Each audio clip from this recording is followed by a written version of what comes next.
In the alternative media, I don't feel that we're getting an accurate assessment of Iran. On one side you have Zionists who want to bomb Iran, and on the other side you have Nazbols, a bizarre group of white nationalists who are willing to die for Iran. So in this video I'm going to present you with information you most likely haven't seen before. Afterwards you can draw up your own conclusions. In this particular case, you can see me talking to students of Lumumba Friendship University in Moscow. This is a huge school under the direct control of the KGB and Central Committee, where future leaders of the so-called national liberation movements are being educated and selected carefully. And some of them have absolutely, this, for example, is a group of students from Lumumba. They don't look like students at all. They look more like military, and that's exactly what they were. They were dispatched back to their countries to be leaders of the so-called national liberation movements, or to be translated into normal human language, leaders of international terrorist groups. KGB defector Yuri Bezmenov explained that the People's Friendship University, also known as Patrice Lumumba University, was under the direct control of the KGB, and that they would train leaders of national liberation movements. Now pay attention to this next clip. Our school prepares members of the global elite, but not just political elite. Our students are highly qualified specialists in all areas, from business and science to humanities. It's been 50 years since the university first opened its doors for the first foreign students, and the date 1960, the date of the foundation, is very significant because that's where many African countries gained their independence from colonial powers, and this university was a chance for them to acquire skills and to learn from the experience of the back then Soviet Union and establish ties. Among the alumni there are many notable high-level politicians, for instance the Supreme Leader of Iran, Ali Khamenei, as well as Mahmoud Abbas, the leader of the Palestinian Authority. And over the years many alumni say that the goals of the university have not changed much. The People's Friendship University was under the direct control of the KGB, and Russian state-controlled media admitted that Iran's Supreme Leader Ali Khamenei and Palestinian Authority leader Mahmoud Abbas were trained there. Then they went back to their countries to become leaders. They were dispatched back to their countries to be leaders of the so-called national liberation movements.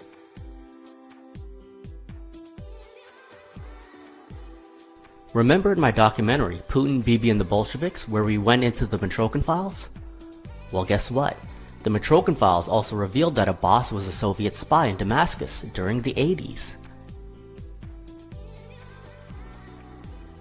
My friend who spent a lot of time in the West Bank told me that a lot of Palestinians don't trust Abbas, and that they're actually more fond of Saddam Hussein, who they viewed as real opposition to Israel, hence why he was taken out. Not only was Abbas trained in Russia, but he also promotes the exact same lies that the Russian government propagandists and alt media do, claiming that Israel is a Western colonialist implant, when in fact it was built by Jewish communists from Russia and elsewhere in the Soviet Union.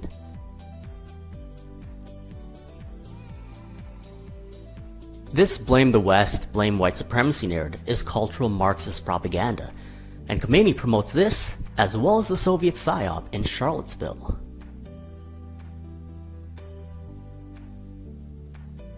He also promotes Black Lives Matter, which is another Soviet PSYOP.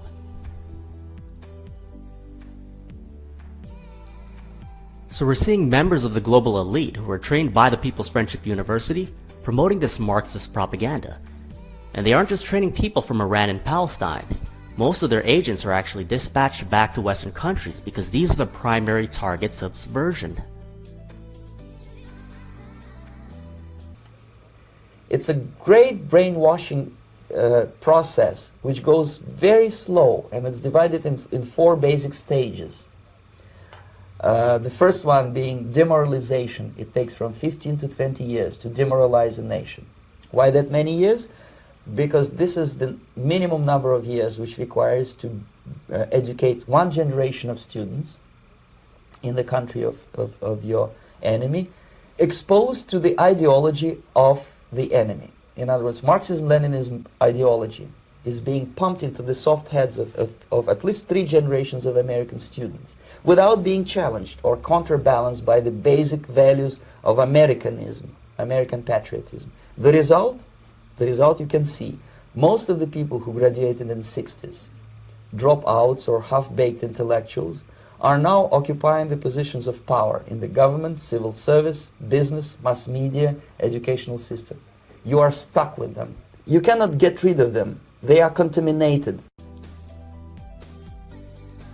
Bezmenov explained that the KGB's strategy was to infiltrate governments, civil service, businesses, mass media, and educational systems in the West with Marxists in order to destroy those countries from within.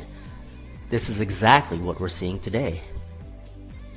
There are some idiots who claim that Putin kicked out God's chosen people and that Russian intelligence doesn't do this stuff anymore. Well, here's Code Pink, whose founder, Medea Benjamin, is a Russian government propagandist that works with RT. They use the term Russia is our friend, just like how Richard Spencer, Mike Enoch, and the rest of the Nazbols did at Charlottesville.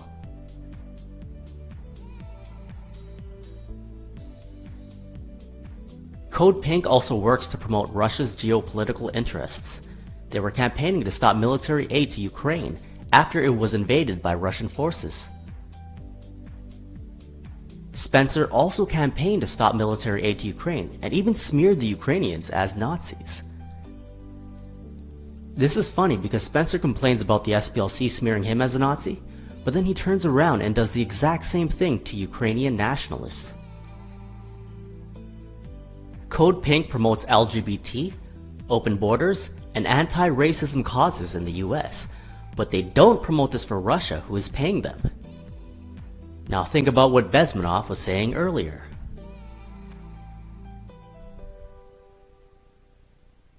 Here's Kayla Maupin, who works as a reporter for RT. He's also an organizer for the Workers' World Party, which also promotes Russia's geopolitical interests, campaigning to stop military aid to Ukraine. Like Code Pink, they promote LGBT and cultural Marxism in the US, but not for Russia, who is paying them. It's an undeniable fact that the West is being ideologically subverted, but the Nazbols are claiming that there is no subversion and that all this degeneracy we see today is just a byproduct of capitalism. Unfortunately, there are a lot of retarded people online who believe them.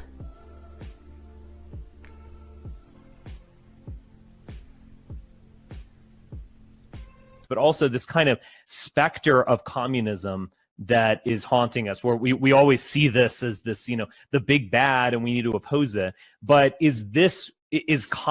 communism itself seems to be over. I mean, it's an ideology that had its day, but it's now part of history. And the dominant mode of social and economic organization is neoliberal capitalism.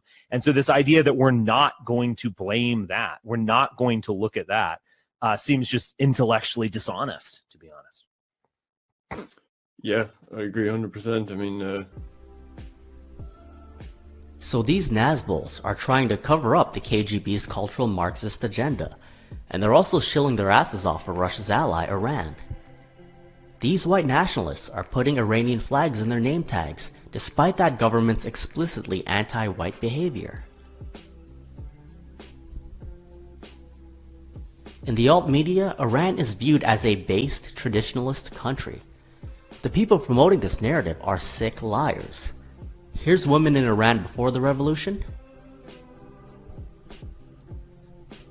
and here's women in Iran after the revolution.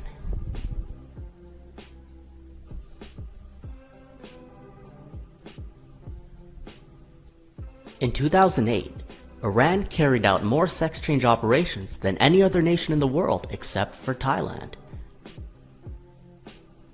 The government even provides up to half the cost for those needing financial assistance. And to this day, Iran is still seen as a hub for sex reassignment surgery.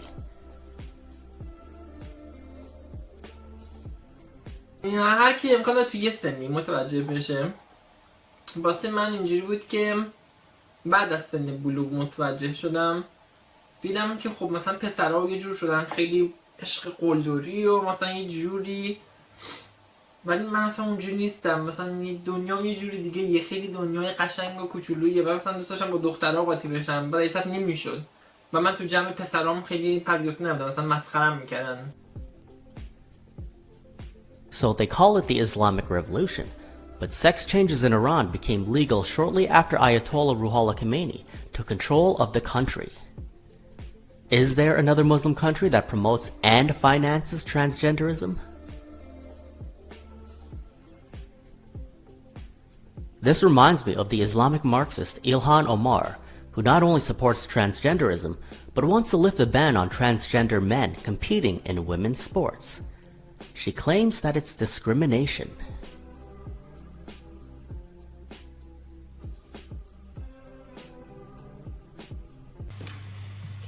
With whom I had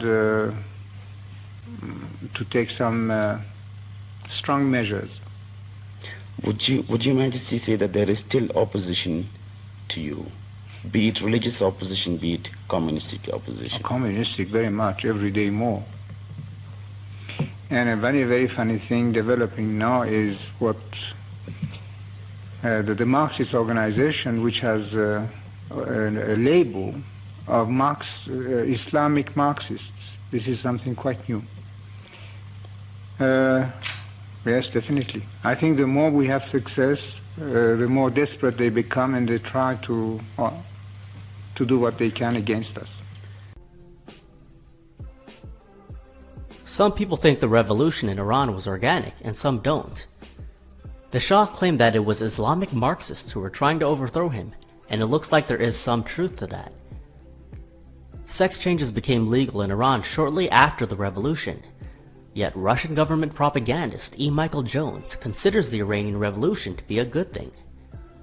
He claimed that Iran is the leader of the free world, by which he means free of the sexual revolution and its aftermath.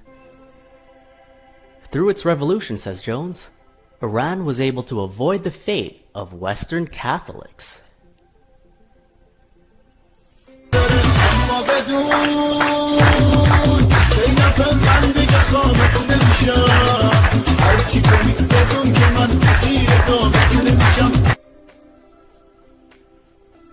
Prostitution and pornography are rampant in Iran, just like pretty much everywhere else in the world. Pornography is available on the black market, and prostitution is illegal. However, when the women are arrested, they have a choice of being sentenced and receive lashes, or they can provide a sexual favor. A vast majority of the time, the women choose the latter. So basically, the ban on prostitution is not enforced because the officers get free sex, and sometimes they'll give the women a tip. But I always feel bad afterwards. When it's over and I leave their houses, my eyes fill with tears, and I ask God, how long must I do this? How many men must I sleep with? How long must I live this way? Until I grow old? What can we do? We've sunk so low in the muck. We're at the bottom of the swamp, and nobody is helping us up. Even the highest religious police chiefs are involved. When they arrest young runaway girls, they sleep with them before taking them into the station. I've slept with the chief of the religious police myself. He screwed me twice and gave me $20. He screwed me twice and gave me 2 tens. It was really rough. It was awful.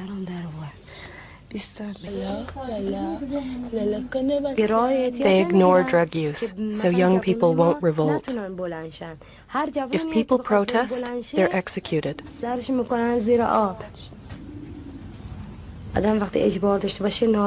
When you're oppressed like we are, of course you turn to drugs.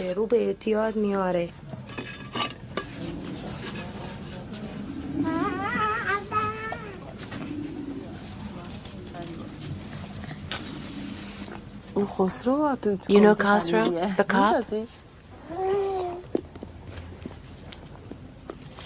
I was going to buy from him first.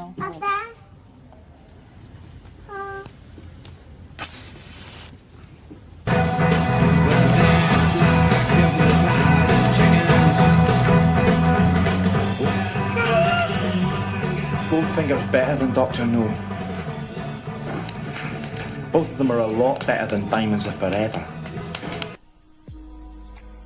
In 2014, the UN Drug Office estimated that 2.2% of Iran's population are addicted to drugs, giving Iran the highest addiction rate in the world. The Iranian regime constantly complains about police in the US. Meanwhile, they have some of the most corrupt police in the world. If their police were actually doing their jobs instead of taking bribes from dealers, they wouldn't have the drug problems that they do. And Iran's drug problem has gotten much worse. In 2018, according to Hamidraza Sarami, the managing director of the Research and Education Department of the Iran Drug Control Headquarters, 1 in 3 Iranians are treated for drug addiction.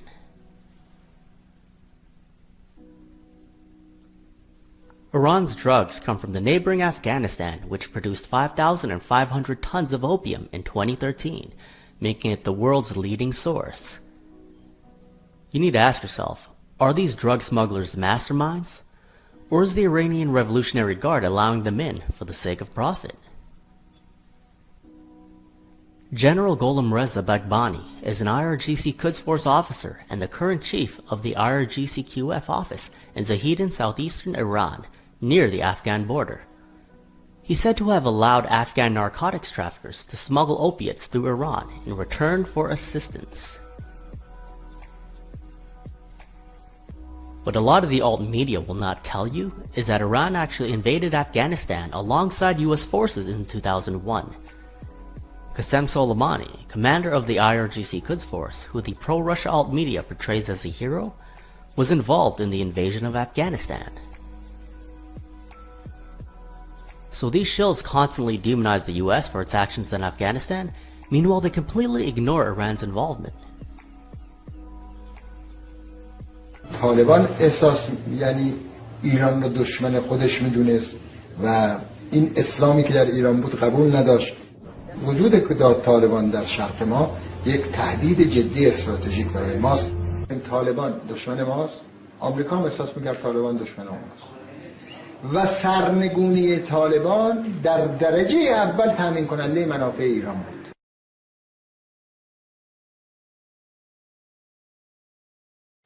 Iran encouraged its allies, the Northern Alliance, to fight alongside U.S. Special Forces. Within weeks, the Taliban collapsed. This was Iran's first major effort to help the United States, to topple the Taliban and Al-Qaeda. This would have been impossible without Iran's help. Former Iranian Vice President Mohammad Ali Abtahi admitted that regime change in Afghanistan would have been impossible without Iran's help. And former Iranian President Ayatollah Khatami admitted that toppling the Taliban would serve the interests of Iran.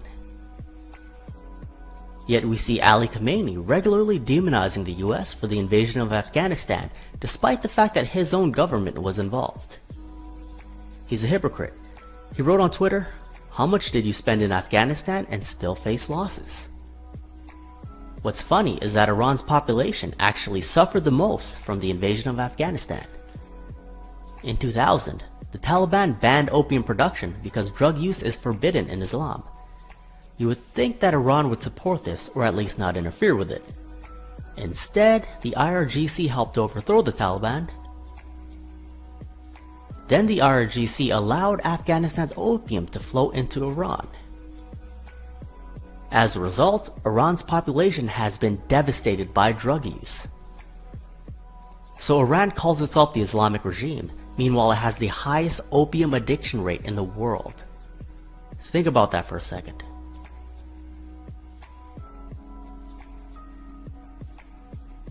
Black Lives Matter, which is admittedly a Marxist organization, uses the communist fist in their logo.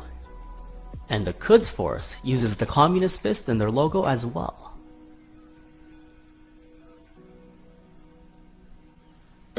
احساس دشمنی با صدام دشمن ما بود، بنابراین ما هم می‌خواستیم که صدام از بین.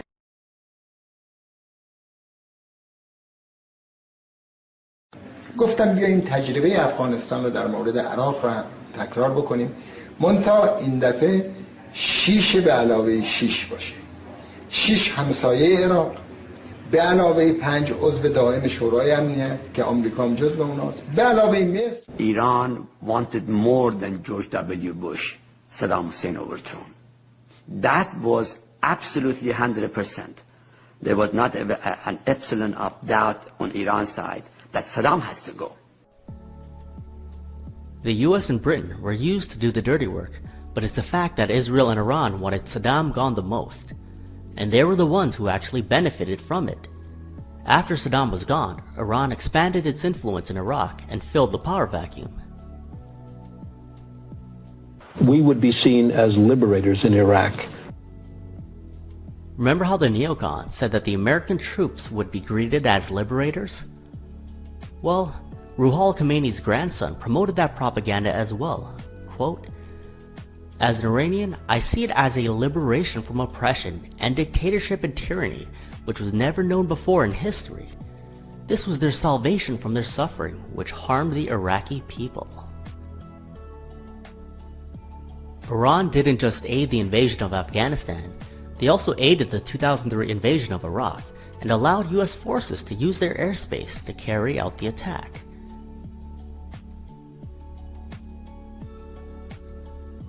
The meetings were held in Geneva with then Iranian ambassador to the UN and current Iranian Foreign Minister Mohammad Javad Zarif. This is according to Zalmay Khalilzad, former US ambassador to the UN, Afghanistan, and Iraq. He said, "We wanted a commitment that Iran would not fire on US aircrafts if they accidentally flew over Iranian territory," and Zarif agreed.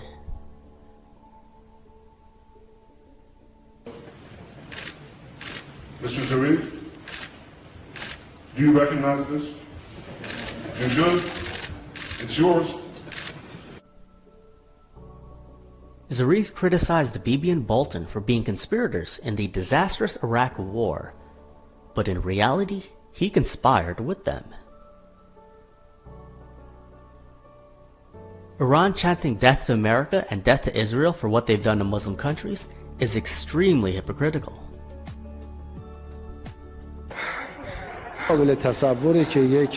It's hard to imagine there's a person who can kill his own people or bombard them.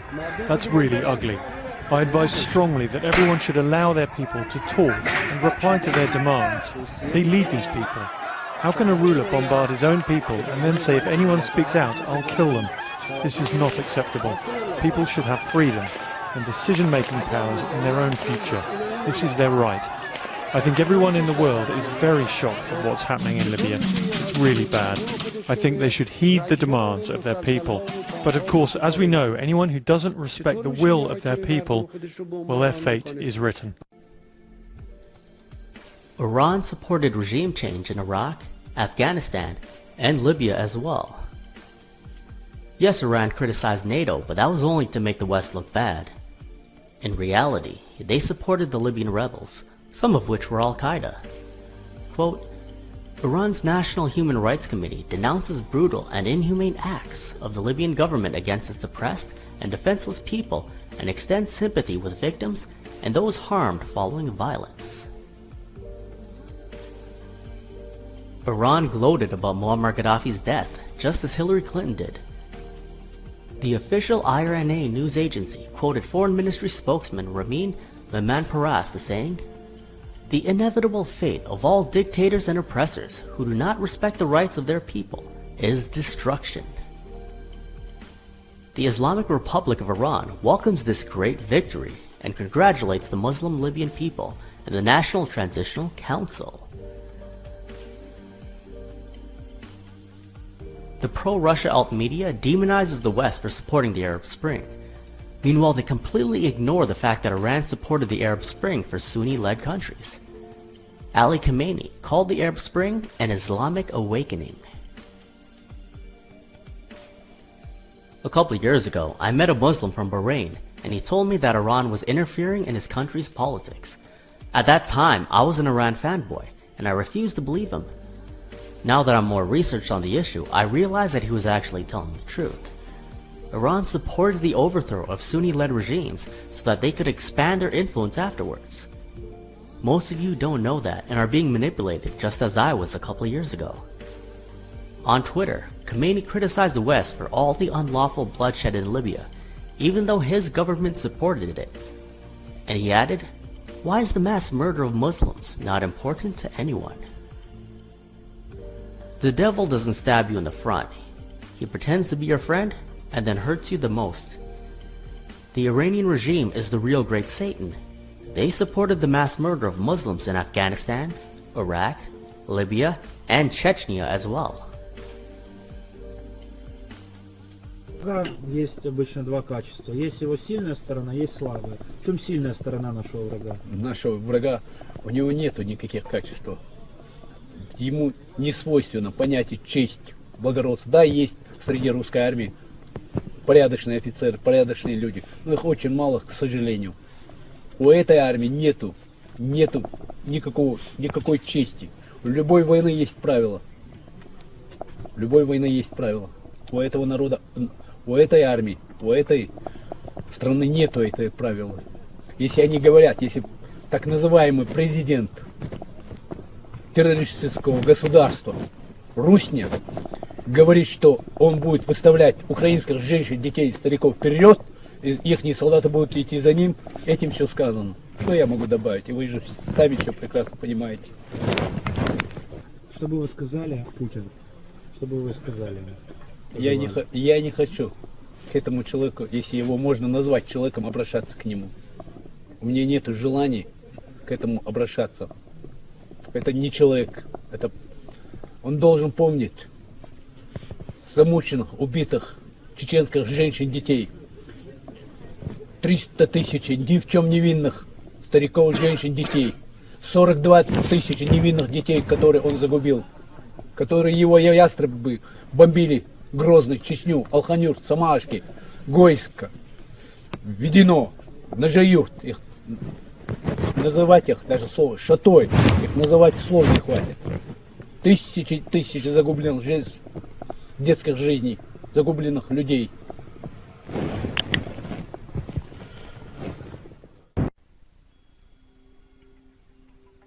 As the Russian military dropped leaflets on Grozny warning residents that they would be considered terrorists and would face destruction from massive artillery and air attacks unless they evacuated the city, then Iranian Foreign Minister Kamal Karazi announced on arriving in Moscow, "The Chechen crisis is a domestic Russian problem, but in view of the concerns expressed by the Islamic world over this continuing crisis, we hope to be able to address the problem of the refugees in our meetings with senior Russian officials." The OIC considers the issue of Chechnya as one which falls within the framework of Russia's territorial integrity and internal affairs. Iran supported Chechen refugees, but they refused to actually condemn Russia for its bombing campaign of Chechen Muslims who didn't want to be a part of Russia after the Soviet Union decided to collapse itself. The Chechens had no obligation to be a part of Russia, and Putin false flagged them. It's in Iran's constitution that they have the duty of directing all their resources to several goals, one of which is the fraternal commitment to all Muslims and unsparing support to the freedom fighters of the world. But as I've shown, they will take the side of Israel or Russia over Sunni Muslims, then pretend to care about the Muslims who died. During a stop in Pakistan, Zalim Khan Yandarbiev, then president of the Chechen Republic of Ishkaria, said that he was visiting Muslim countries to request assistance for his government. He would not visit Iran, however, because, quote, "Iran is playing the role of the agent of Russia. It is helping the Russians against the Chechen people."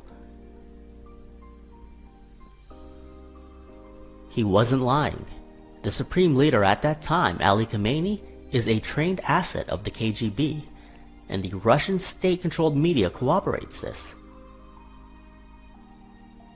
According to KGB defectors, 90% of Patrice Lumumba University's faculty and staff receive their paychecks from the KGB.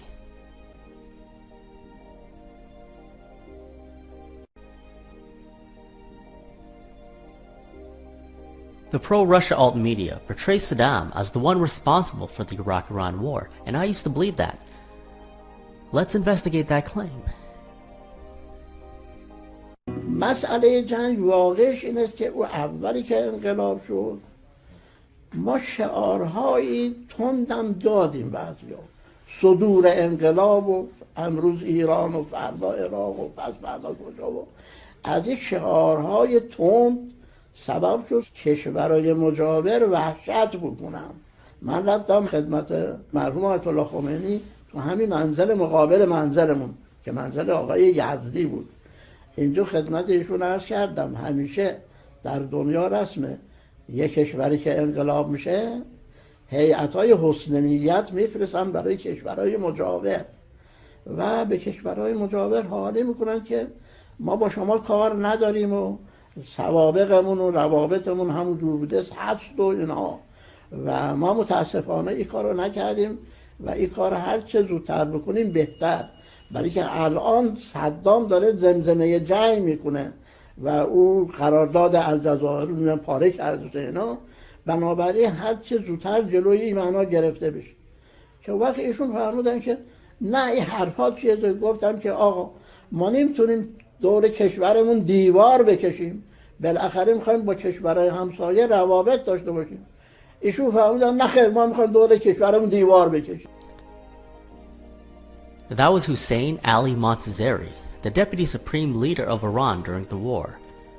If you're still not convinced, listen to Ruhollah Khomeini himself. هم خود صدام حسین به اثر حکم شرعی کافر است و هم این طرفدار کفار است. باید ملت عراق بداند که این آدم خطرناکی است برای ملت عراق و خطرش بر ملت عراق زیاد است و الا به ملت ما که اون نمیتوند صدمه بزنه، او به ملت عراق خطرناک است و ملت عراق باید با تمام قوا کوشش کنند که این شخص فاسد را از بین ببرند و این جمعیتی که برخلاف اسلام و برخلاف مصالح اسلام و قرآن دارن عمل میکنند اونها را از بین ببرند.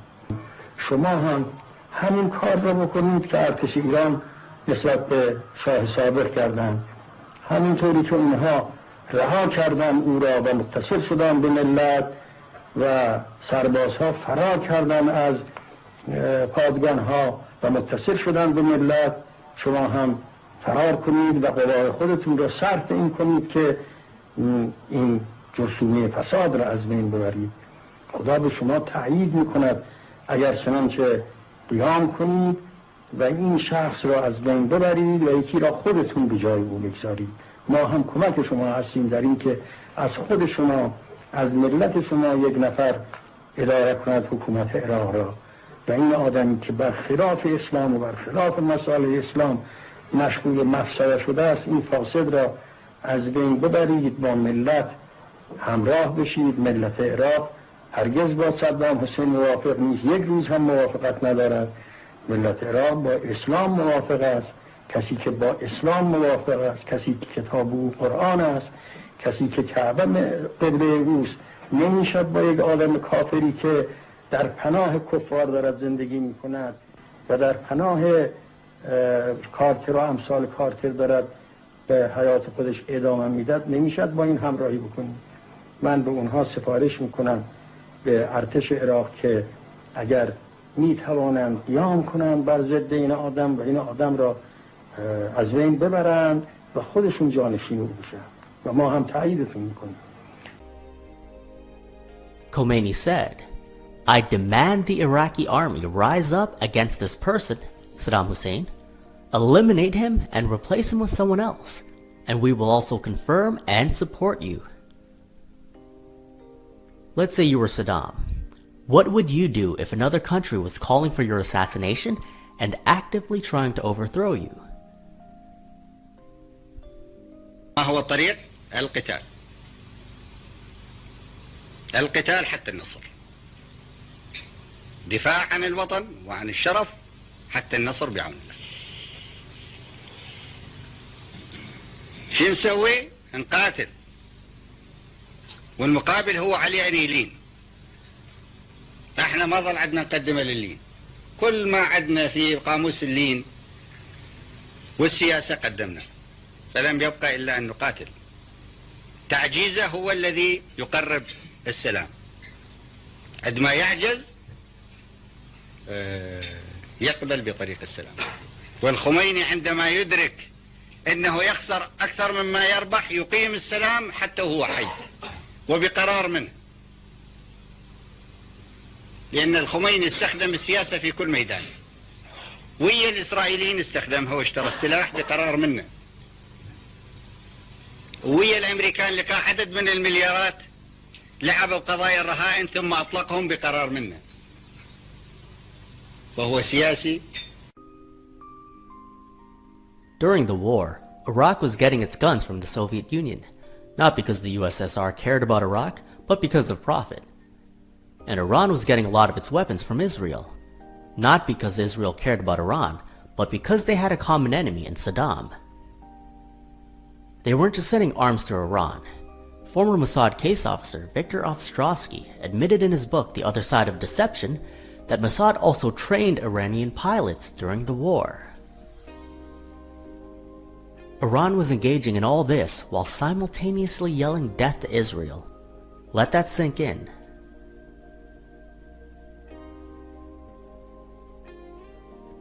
Former CIA case officer Gus Stavrakotos, who was involved in Charlie Wilson's war, claimed that the Mossad had half of Iran's mullahs on its payroll before the revolution. The mullahs later went into the government, so unless they were purged, they're still there. And without a doubt, some of them are still there because that's how Iran was able to make backroom deals with Israel during the war. Iran is Israel's best friend, and we do not intend to change our position in relation to Tehran. Believe it or not, this is a quote from an Israeli prime minister. But it's not Ben Gurion or Golda Meir from the era of the Shah. It's actually from Yitzhak Rabin. The year is 1987. Ayatollah Khomeini is still alive, and much like Ahmadinejad today, he's using the worst rhetoric against Israel. Yet, Rabin referred to Iran as a geostrategic friend. The geostrategic friend. The geostrategic friend. In 1987, Israeli Prime Minister Yitzhak Rabin called Iran Israel's best friend. After the revolution, Iran cut off diplomatic relations with Israel, considered it an illegitimate state, but continued to work with them behind the scenes. Here's a 2014 article from The Telegraph titled, US Investigates Illegal Military Equipment Shipments from Israel to Iran. It says, US Homeland Security says Israeli arms dealers have been sending spare military jet parts to Iran in breach of sanctions. The illegal shipments are now being investigated by the US Homeland Security Department after they were intercepted by authorities in Greece. A court in Athens has told The Telegraph that parts appearing on an American list of forbidden military-grade materials had been shipped from Israel on 2 occasions, apparently destined for Iran. The shipments, one in December 2012 and the other in April 2014, were sent by courier from the Israeli town of Binyamina Givat Ada near Haifa via a company in Greece, a Greek newspaper reported. The seized items comprised of spare parts for military aircraft, a constant speed drive designed for the F-4 Phantom jet, and a voltage output sensor used in the F-14 Tomcat. The parts were confiscated by Greece's financial crime squad and were being sent to the US for investigation, court officials said. In case you're skeptical, remember that roughly 30 years before this, Israel was sending Iran parts for their military jets via Europe, while Iran was simultaneously chanting, "Death to Israel."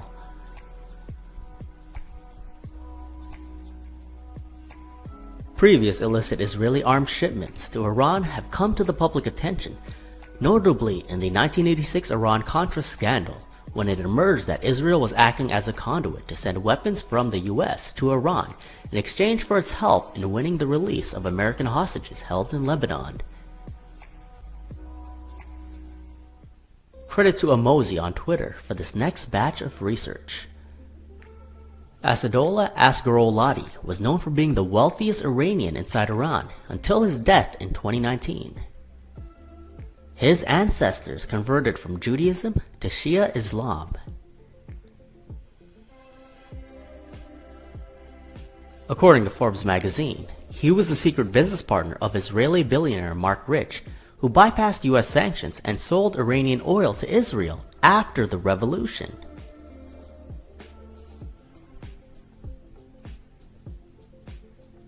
On the surface, they are enemies, but business continued as usual. Asadollah also owned a majority stake in 3 retail Chinese banks, and on numerous occasions proposed setting up an Iran-China bank. Now keep that in mind, you're going to understand the significance of this at the end of the video. His brother Habibullah Asgharolati was the leader of the Islamic Coalition Party, a highly influential conservative political party in Iran. He served as the Secretary of State for Social Security, Minister for Economy, Trade and Commerce, as well as heading up the Homeland Security Agency and intelligence services in Iran. He was one of God's chosen people and was a prominent member of Ayatollah Khomeini's inner circle. Saeed Amami was the Iranian Deputy Minister of Intelligence. He was appointed as Deputy Minister in Security Affairs and the second highest person of the Intelligence Ministry when he was 32 years old. He was accused of having independently organized the assassination of dissidents, known as the Chain Murders. According to the Tehran Times, he was one of God's chosen people. Nasser Makarem Shirazi is a Grand Ayatollah in Iran. He has one of the highest religious titles one can receive within the Shia sect, and his ancestors were God's chosen people. He was active in the pre-revolution days and was thrown in jail many times because of it. After the revolution, he was appointed to the Assembly of Experts for Construction and played a major role in writing the first constitution.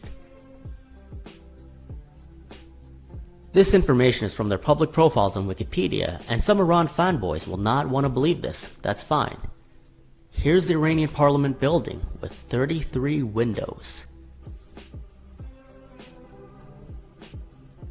It's a safe bet that God's chosen people converted to Shia Islam, were involved in the revolution, and to this day play a major role inside Iran. There is not going to be a US war with Iran. Remember when the US assassinated Soleimani, then Iran bombed US bases in Iraq? When that happened, almost every alt-media personality said that there was going to be World War III, and most of you watching this thought so too. Trump is completely controlled by Israel, and they finally had an excuse to start a war with Iran. But what did they get Trump to do? Nothing. He offered Iran peace.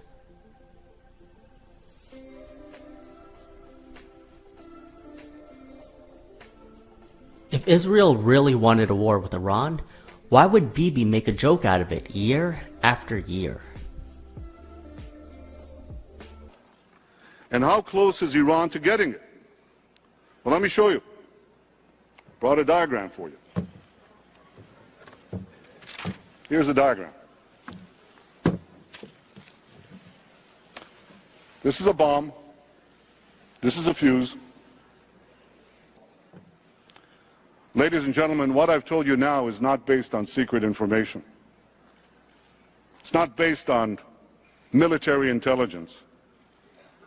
It's based on the public reports of the International Atomic Energy Agency. Anybody could read them. They're online. So if these are the facts, and they are, where should a red line be drawn? A red line should be drawn right here.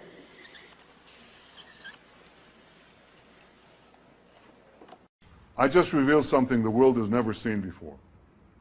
A few weeks ago, Israel obtained half a ton of Iran's secret nuclear weapons files.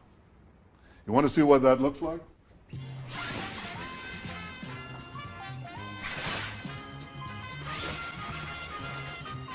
This is an exact copy of the material we got from Iran's secret atomic archive.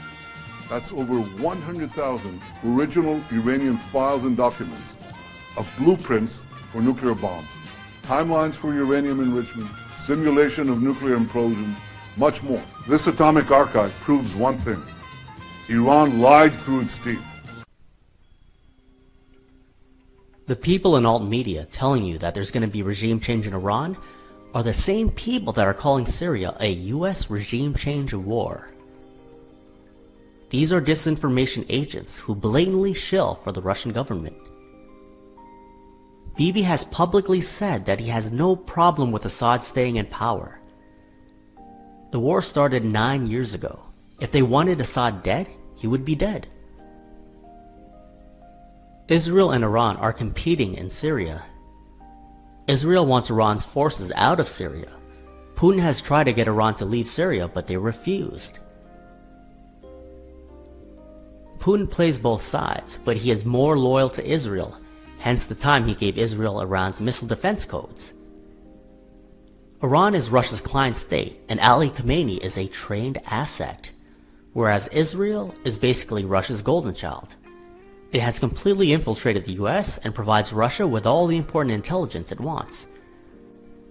Without military aid from the Soviet Union, the Jews wouldn't have beaten the Arabs in '48, and without votes from the Soviet states, the State of Israel wouldn't have been created at the UN.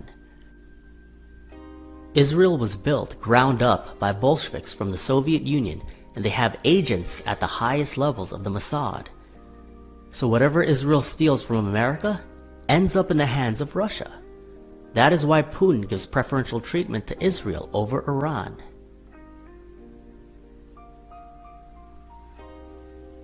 I know some of you are thinking, what about the sanctions? Yes, Israel has gotten the US to sanction Iran, but what has that led to? Western companies are divesting from Iran, and as a result, Chinese companies are moving in to fill the void. This is insanely beneficial for China. This particular gas field is worth trillions of dollars. China and Iran are finalizing a deal where China will invest $400 billion in Iran in exchange for increased military cooperation, weapons development, intel sharing, and China receiving discounted oil for the next 25 years. Here's an article from the Eurasian Times that says, China's $400 billion deal is a breather for Iran's economy, which is hard hit by Trump's maximum pressure campaign. Now here's an article from The Atlantic titled, The Woman at the Center of Trump's Iran Policy. Quote, John Bolton and Mike Pompeo are the public faces of the maximum pressure campaign. But the Treasury official, Sigal Mandelker, is the one actually running its most important component. And she is an Israeli. So this policy, which pushed Iran dramatically closer to China, is handled by Israel. And this is what China has always wanted. If Iran was destroyed by war, that would be completely counterproductive to communist long-term strategy. Iran and Israel are both central to China's Belt and Road Initiative, which will allow China to overtake the US as the world's leading economy. There's not going to be a full-scale war with Iran, but Zionists continue to use Iran as a paper tiger. I'll show you what I mean. One of Iran's Jewish lawmakers called Bibi an insane vampire after he told children celebrating Purim that Iran seeks to kill the Jews just as the Persians did. Throughout history, Persians saved the Jews and they've had a great relationship, so Bibi is clearly lying in order to brainwash these children. I've met Israelis and they honestly believe that Iran wants to exterminate them. Zionists need Jews to be patriotic towards Israel and be willing to move there and join the IDF. I'm not a fan of the Israelis, but they will go to extreme lengths to defend their people, and if you're in charge of a country like Bibi is, that is exactly what you want.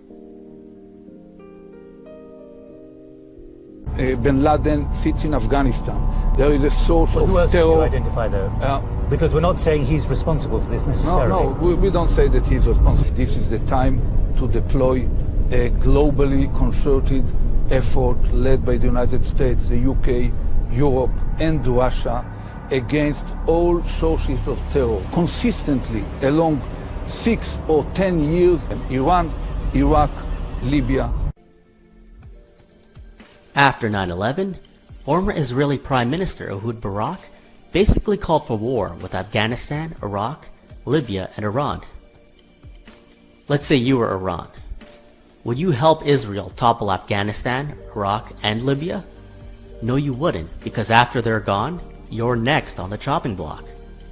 That would be like committing suicide. But Iran did go along with Israel's plan anyway in Afghanistan, Iraq, and Libya. Why? Because they knew they could prevent a war with Israel, and that's pretty much what happened. They have deep connections with Russia, Israel, and China. When I used to see anti-Iran comments, I would dismiss them as trolls, but after my research, I realized they were actually telling the truth. Here's a tweet from Zani who sums this up perfectly. Quote, "To put it this way, Iran is full of talk, lacking any practical solutions other than taking their fanboys a ride with their boring cliche Mike Bar Israel threats since the bastardized revolution sprung out of Satan's womb, killing more Muslims than ever. Fuck them and Israel." End quote. Iran opposes Israel, but has worked with them against Sunni powers in Afghanistan, Iraq, Libya, and even supported Russia's bombing campaign of Sunnis in Chechnya. Iran is very vocal about Muslim causes, and as a result, a lot of gullible people think they actually care about them. The Iranians are not Sunnis, they are Shias. And in case you haven't realized, they're not Arabs, they are Persians and Jews. They have no reason to be loyal to most of the Muslim world. Think hard about what Scott Ritter says in this next clip. This is a ray of hope, the silver lining in the cloud. What a Revolutionary Guard guy said, why don't you Americans realize that we hate Arabs more than we hate the Israelis, and that we'd rather work with Israel to contain Arab power than to work with the Arabs to contain Israeli power. There's a long history, of that. Yeah, I know, but we don't recognize that. We again, because of our ignorance, we go Muslim. They're all the same. They're not all the same.